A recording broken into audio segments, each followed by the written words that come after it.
ख्रिस्ट केन्द्रित उपासनाको दैनिक पाठको 7औं श्रृङ्खलामा यहाँहरू सबैलाई म सुभाष प्रधानको तर्फबाट न्यानो अभिवादन तथा जयमसी साथै स्वागत भन्दछु। परमेश्वरलाई महिमा भएको होस्। प्रिय श्रोता, यो कार्यक्रम सम्पूर्ण बाइबलद्वारा ख्रिस्टको सर्वोच्चता प्रकट गर्ने उद्देश्यले तयार गरिएको छ अनि यो सत्यतालाई श्रृङ्खलाबद्ध तरिकाले प्रकाशमा ल्याउने भएको कारण कुनै पनि श्रृङ्खला नछुटाई सुन्नको लागि म विनम्र अनुरोध गर्दछु। आउनुहोस् आजको पाठमा प्रवेश गरौँ। भाग 7। आज हामी ख्रिस्टको सर्वोच्चता भन्ने शीर्षकमा अध्ययन गर्नेछौँ। के तपाईँले आफ्नो आस्थाको प्रचार गर्दा अन्य आस्थाका मानिसहरूले यी सबै एउटै धर्म हो, हामीले पनि त्यही नै सिकाउने हो, असल जीवनका मार्गहरू, नैतिकवान हुने कुराहरू, जहाँ गए पनि एउटै शिक्षा त हो नि, तब के फरक छ त भनेर सोधेको तपाईँले पाउनुभएको छ? मैले पनि यस्ता प्रकारका प्रश्नहरूको सामना गरेको छु। अनि किन अन्य आस्थाका मानिसहरूले यो प्रश्न बढी गर्छन् त भनेर धेरै मनन पनि गरेको छु। सायद तपाईँले पनि सोच्नुभएको होला, मेरो विचारमा कतै हाम्रो वचनको प्रचारको कारण त होइन। यदि मानिलिउँ कोही अरू आस्थाका मानिसहरू यहाँको मण्डलीमा आउनुभयो भने उनीहरूले आफूले सिकेका शिक्षाहरूभन्दा के फरक शिक्षा पाउन सक्छन् होला त? हामी पनि त प्राय त्यही कुरा नै सिकाउँछौँ, जस्तै असल पति वा पत्नी कसरी बन्ने, रिसलाई कसरी नियन्त्रण गर्ने, सफल मानिस कसरी हुने, क्षमा कसरी दिने आदि इत्यादि। तब के फरक भयो त? अनि भन्ने नै भयो नि त, एउटै हो, सबै एउटै हो। यसै कारण मेरो जोड यही छ कि क्रिस्चियन प्रचारको केन्द्रबिन्दु येशू र उहाँको सुसमाचार हुनुपर्दछ। अरू आस्था र हाम्रो आस्थाको सार भिन्नता भनेको ख्रिस्ट हुनुहुन्छ। हाम्रो हरेक शनिबार आराधना सेवामा ख्रिस्ट र उहाँको सुसमाचार प्रचारिनुपर्छ। हाम्रो पापको बोध र ख्रिस्टमा क्षमा र उहाँको आत्माको सामर्थ्यमा नयाँ जीवन शैली हामीले प्रचार गरिनुपर्छ। अनि हाम्रो पापको दलदलमा यति गाडिएका छौँ कि हाम्रो आफ्नै कपाल तानेर त्यो दलदलबाट मुक्त हुन सक्दैनौँ। त्यति बेला हामीलाई असल जीवनको मार्ग सिकाउने नैतिक शिक्षक वा गुरु चाहिएको हुँदैन। हामीलाई उद्धारकको आवश्यक छ। हामीलाई उद्धारकको खाँचो पर्दछ। येशू हाम्रो सृजनहार, हाम्रो तारणहार र पालनहार हुनुहुन्छ। हाम्रो मुक्तिदाता उहाँ नै आदि र अन्त्य हुनुहुन्छ, अल्फा र ओमेगा। त्यसकारण उहाँको प्रचार गरौँ, विश्वासीहरूलाई पनि उहाँको ज्ञानमा बढाउँ भन्ने मेरो उद्देश्य रहेको छ।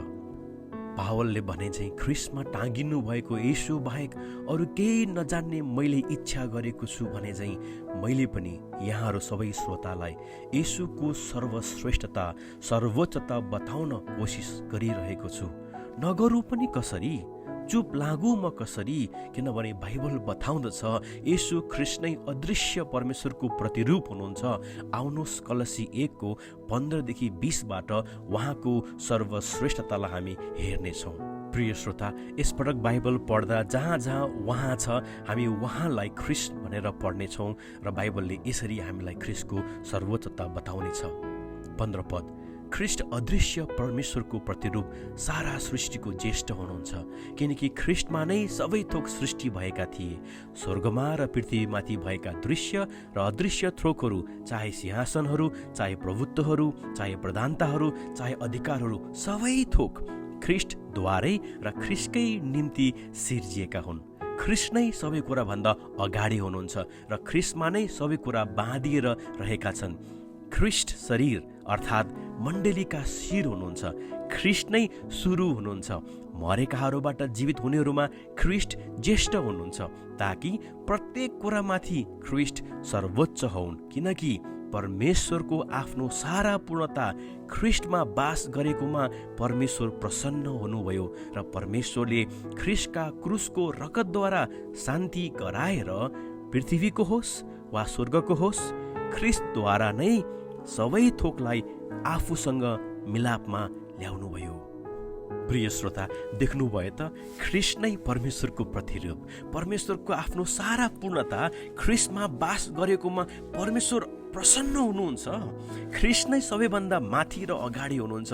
ख्रिस्टद्वारै र ख्रिस्टकै निम्ति सबै कुराहरू सिर्जिएका छन्। ख्रिस्टमा नै सबै कुरा बाँधिएका छन्, अर्थात् अडिएका छन्। मण्डलीको शिर ख्रिस्ट नै हुनुहुन्छ। ख्रिस्ट नै सुरु हुनुहुन्छ र परमेश्वरले ख्रिस्टका क्रुसको रगतद्वारा शान्ति गराएर पृथ्वीको होस् या स्वर्गको होस् सबैमा मिलाप गर्नुभएको छ। कोद्वारा? ख्रिस्टद्वारा। यही सत्यतालाई हिब्रूको पुस्तकमा पनि हामी पाउँदछौँ। 1:1-3 प्राचीन कालमा हाम्रा पिता पुर्खाहरूसँग अगमवक्ताहरूद्वारा धेरै र विभिन्न किसिमले परमेश्वर बोल्नुभयो, तर यी आखिरी दिनहरूमा उहाँ आफ्ना पुत्रद्वारा हामीसँग बोल्नु भएको छ। प्रियहरू, अहिले परमेश्वर ख्रिस्टद्वारा बोल्नुहुन्छ। पुत्रलाई नै उहाँले सबै कुराका उत्तराधिकारी नियुक्त गर्नुभयो। उहाँद्वारा नै समस्त सृष्टि रच्नु पनि भयो। उहाँ नै परमेश्वरको महिमाको प्रतिबिम्ब अर्थात् ख्रिस्ट र परमेश्वरकै स्वभावको वास्तविक प्रतिरूप हुनुहुन्छ र सम्पूर्ण विश्वलाई आफ्नो शक्तिको वचनले सम्हाल्नुहुन्छ। कसले? ख्रिस्टले। पापको सिद्धि गर्नुभएपछि महिमित परमेश्वरको दाहिने बाहुलीपट्टि उच्च स्थानमा उहाँ विराजमान हुनुहुन्छ। को? ख्रिस्ट। प्रिय मित्रहरू, ख्रिस्ट परमेश्वरको रूप हुनुहुन्छ। ख्रिस्ट परमेश्वरको महिमाको प्रतिबिम्ब हुनुहुन्छ। ख्रिस्ट परमेश्वरको वास्तविक प्रतिरूप हुनुहुन्छ। ख्रिस्टमा नै आखिरी दिनहरूमा उहाँ बोल्नु भएको छ। अनि यो ख्रिस्टको प्रचार नगरी हामी कसको प्रचार गर्ने? फिलिपी 2 यही कुरा हामी पावलले बताएको पाउँछौँ कि जब यीशु ख्रिस्ट मानव भएर कमराको रूप धारण गरेर संसारमा होचिनुभयो र मृत्युसम्मै अर्थात् क्रुसको मृत्युसम्मै आज्ञाकारी हुनुभयो, अनि वचनले भन्दछ त्यसै कारण परमेश्वरले उहाँलाई अति उच्च पार्नुभयो र उहाँलाई त्यो नाउँ प्रदान गर्नुभयो जो हरेक नाउँभन्दा उच्च छ, कि स्वर्गमा, पृथ्वी माथि र पृथ्वी मुनि भएको हरेक प्राणीले येशूको नाउँमा घुँडा टेक्नु पर्छ र हरेक जिब्रोले परमेश्वर पिताका महिमाको निम्ति येशू ख्रिस्टलाई प्रभु भनी स्वीकार गर्नुपर्छ।